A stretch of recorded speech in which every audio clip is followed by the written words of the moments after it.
There you guys are. All right. Welcome to Charlesette Ministries Read Through the One-Year Bible. I'm going to begin with the reading for April 2nd. All right, let's get started. We're going to be beginning in Deuteronomy Chapter 21, verse 1, and we're going to read through Chapter 22, verse 30. If one be found slain in the land which the Lord thy God giveth thee to possess it, lying in the field, and it be not known who hath slain him, then thy elders and thy judges shall come forth, and they shall measure unto the cities which are round about him that is slain. And it shall be that the city which is next to the slain man, even the elders of that city shall take an heifer, which hath not been wrought with, and which hath not drawn the yoke, and the elders of that city shall bring down the heifer into a rough valley, which is neither eared nor sown, and shall strike off the heifer's neck in the valley. And the priests, the sons of Levi, shall come near, for them the Lord thy God hath chosen to minister unto him, and to bless in the name of the Lord. And by their word shall every controversy and every stroke be tried. And all the elders of that city that are next unto the slain man shall wash their hands over the heifer that is beheaded in the valley. And they shall answer and say, Our hands have not shed this blood, neither have our eyes seen it. Be merciful, O Lord, unto thy people Israel, whom thou hast redeemed, and lay not innocent blood unto thy people of Israel's charge, and the blood shall be forgiven them. So shalt thou put away the guilt of innocent blood from among you, when thou shalt do that which is right in the sight of the Lord. When thou goest forth to war against thine enemies, and the Lord thy God hath delivered them into thine hand, and thou hast taken them captive, and seest among the captives a beautiful woman, and hast a desire unto her, that thou wouldest have her to thy wife, then thou shalt bring her home to thine house, and she shall shave her head and pare her nails. And she shall put the raiment of her captivity from off her, and shall remain in thine house, and bewail her father and her mother a full month. And after that thou shalt go in unto her, and be her husband, and she shall be thy wife. And it shall be, if thou have no delight in her, then thou shalt let her go whither she will, but thou shalt not sell her at all for money. Thou shalt not make merchandise of her, because thou hast humbled her. If a man have two wives, one beloved and another hated, and they have borne him children, both the beloved and the hated, and if the firstborn son be hers that was hated, then it shall be, when he maketh his sons to inherit that which he hath, that he may not make the son of the beloved firstborn before the son of the hated, which is indeed the firstborn. But he shall acknowledge the son of the hated for the firstborn, by giving him a double portion of all that he hath. For he is the beginning of his strength, and the right of the firstborn is his. If a man have a stubborn and rebellious son, which will not obey the voice of his father, or the voice of his mother, and that, when they have chastened him, will not hearken unto them, then shall his father and his mother lay hold on him, and bring him out unto the elders of his city, and unto the gate of his place. And they shall say unto the elders of his city, This our son is stubborn and rebellious. He will not obey our voice. He is a glutton and a drunkard. And all the men of his city shall stone him with stones, that he die. So shalt thou put evil away from among you, and all Israel shall hear and fear. And if a man have committed a sin worthy of death, and he be to be put to death, and thou hang him on a tree, his body shall not remain all night upon the tree, but thou shalt in any wise bury him that day. For he that is hanged is accursed of God, that thy land be not defiled, which the Lord thy God giveth thee for an inheritance.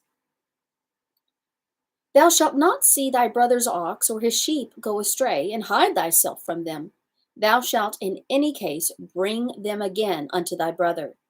And if thy brother be not nigh unto thee, or if thou know him not, then thou shalt bring it in unto thine own house, and it shall be with thee until thy brother seek after it, and thou shalt restore it to him again. In like manner shalt thou do with his ass, and so shalt thou do with his raiment, and with all lost thing of thy brother's which he hath lost, and thou hast found, shalt thou do likewise. Thou mayest not hide thyself. Thou shalt not see thy brother's ass or his ox fall down by the way, and hide thyself from them. Thou shalt surely help him to lift them up again. The woman shall not wear that which pertaineth unto a man, neither shall a man put on a woman's garment, for all that do so are an abomination unto the Lord thy God. If a bird's nest chance to be before thee in the way in any tree, or on the ground, whether they be young ones or eggs, and the dam sitting upon the young or upon the eggs, thou shalt not take the dam with the young. But thou shalt in any wise let the dam go, and take the young to thee, that it may be well with thee, and that thou mayest prolong thy days. When thou buildest a new house, then thou shalt make a battlement for thy roof, that thou bring not blood upon thine house, if any man fall from thence. Thou shalt not sow thy vineyard with diverse seeds, lest the fruit of thy seed which thou hast sown, and the fruit of thy vineyard be defiled. Thou shalt not plow with an ox and an ass together. Thou shalt not wear a garment of diverse sorts, as of woolen and linen together. Thou shalt make thee fringes upon the four corners of thy vesture, wherewith thou hast covered thyself. If any man take a wife, and go in unto her, and hate her, and give occasions of speech against her, and bring up an evil name upon her, and say, I took this woman, and when I came to her, I found her not a maid, then shall the father of the damsel and her mother take and bring forth the tokens of the damsel's virginity unto the elders of the city in the gate. And the damsel's father shall say unto the elders, I gave my daughter unto this man to wife, and he hateth her. And lo, he hath given occasions of speech against her, saying, I found not thy daughter a maid. Yet these are the tokens of my daughter's virginity. And they shall spread the cloth before the elders of the city. And the elders of the city shall take that man and chastise him, and they shall immerse him in 100 shekels of silver, and give them unto the father of the damsel, because he hath brought an evil name upon a virgin of Israel. And she shall be his wife, and he may not put her away all his days. But if the thing be true, and the tokens of virginity be not found for the damsel, then they shall bring out the damsel to the door of her father's house, and the men of her city shall stone her with stones that she die, because she hath wrought folly in Israel, to play the whore in her father's house. So shalt thou put evil away from among you.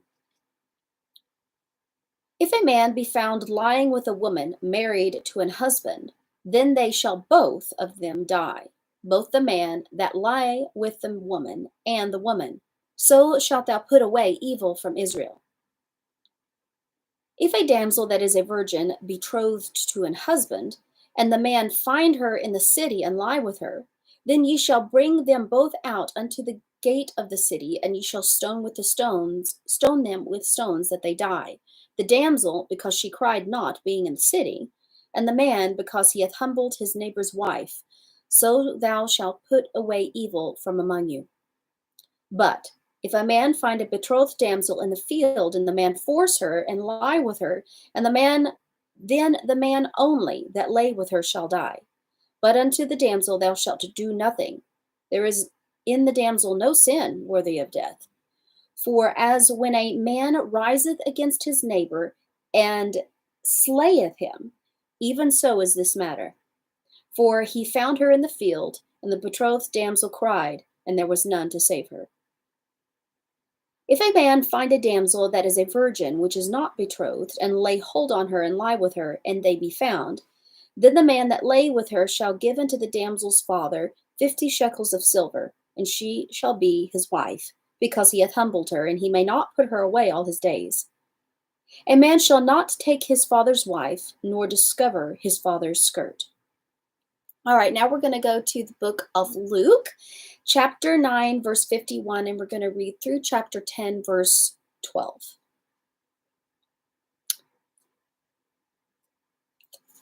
And it came to pass, when the time was come that he should be received up, he steadfastly set his face to go to Jerusalem, and sent messengers before his face. And they went and entered into a village of the Samaritans to make ready for him. And they did not receive him, because his face was as though he would go to Jerusalem. And when his disciples James and John saw this, they said, Lord, wilt thou that we command fire to come down from heaven and consume them, even as Elias did? And he turned and rebuked them and said, Ye know not what manner of spirit ye are of. For the Son of Man is not come to destroy men's lives, but to save them. And they went to another village. And it came to pass that, as they went in the way, a certain man said unto him, Lord, I will follow thee whithersoever thou goest. And Jesus said unto him, Foxes have holes, and birds of the air have nests, but the Son of Man hath not where to lay his head. And he said unto another, Follow me. But he said, Lord, suffer me first to go and bury my father. And Jesus said unto him, Let the dead bury their dead, but go thou and preach the kingdom of God. And another also said, Lord, I will follow thee, but let me first go bid them farewell, which are at home at my house. And Jesus said unto him, No man having put his hand to the plow and looking back is fit for the kingdom of God. After these things the Lord appointed other 70 also, and sent them 2 by 2 before his face into every city and place whither he himself would come. Therefore said he unto them, The harvest truly is great, but the laborers are few. Pray ye therefore the Lord of the harvest that he would send forth laborers into his harvest. Go your ways. Behold, I send you forth as lambs among wolves. Carry neither purse nor scrip, nor shoes, and salute no man by the way. And into whatsoever house ye enter, first say, Peace be to this house. And if the Son of Peace be there, your peace shall rest upon it. But if not, it shall turn to you again. And in the same house remain, eating and drinking such things as they give, for the laborer is worthy of his hire. Go not from house to house. And unto whatsoever city ye enter, and they receive you, eat such things as are set before you. And heal the sick that are therein, and say unto them, The kingdom of God is come nigh unto you. But into whatsoever city ye enter, and they receive you not, go your ways out into the streets of the same, and say, Even the very dust of your city, which cleaveth on us, we do wipe off against you. Notwithstanding, be ye sure of this, that the kingdom of God is come nigh unto you. But I say unto you that it shall be more tolerable in that day for Sodom than for that city. All right, let's go to the book of Psalm. We're going to be in chapter 74, verses 1 through 23. O God, why hast thou cast us off forever? Why doth thine anger smoke against the sheep of thy pasture? Remember thy congregation, which thou hast purchased of old, the rod of thine inheritance, which thou hast redeemed, this Mount Zion, wherein thou hast dwelt. Lift up thy feet unto the perpetual desolations, even all that the enemy hath done wickedly in the sanctuary. Thine enemies roar in the midst of thy congregations, and they set up ensigns for signs. A man was famous according as he had lifted up his axes upon the thick trees. But now they break down the carved work thereof at once with axes and hammers. They have cast fire into thy sanctuary. They have defiled by casting down the dwelling place of thy name to the ground. They said in their hearts, Let us destroy them together. They have burned up all the synagogues of God in the land. We see not our signs. There is no more any prophet, neither is there any among us that knoweth how long. O God, how long shall the adversary reproach? Shall the enemy blaspheme thy name forever? Why withdrawest thou thy hand, even thy right hand? Pluck it out of thy bosom. For God is my King of old, working salvation in the midst of the earth. Thou didst divide the sea by thy strength. Thou breakest the heads of the dragons in the waters. Thou breakest the heads of Leviathan in pieces, and gavest him to be meat to the people inhabiting the wilderness. Thou didst cleave the fountain and the flood. Thou driedst up the mighty rivers. The day is thine, the night also is thine. Thou hast prepared the light and the sun. Thou hast set all the borders of the earth. Thou hast made summer and winter. Remember this, that the enemy hath reproached, O Lord, and that the foolish people have blasphemed thy name. O deliver not the soul of thy turtle dove unto the multitude of the wicked. Forget not the congregation of thy poor forever. Have respect unto thy covenant, for the dark places of the earth are full of the habitations of cruelty. Let not the oppressed return ashamed. Let the poor and needy praise thy name. Arise, O God, plead thine own cause. Remember how the foolish man reproacheth thee daily. Forget not the voice of thine enemies. The tumult of those that rise up against thee increaseth continually.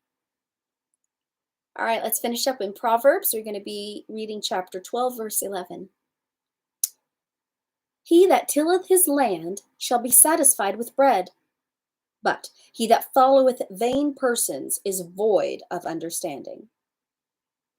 All right, thank you so much for tuning in today to Charlesette Ministries Read Through the 1 Year Bible. See you guys next time. Bye-bye.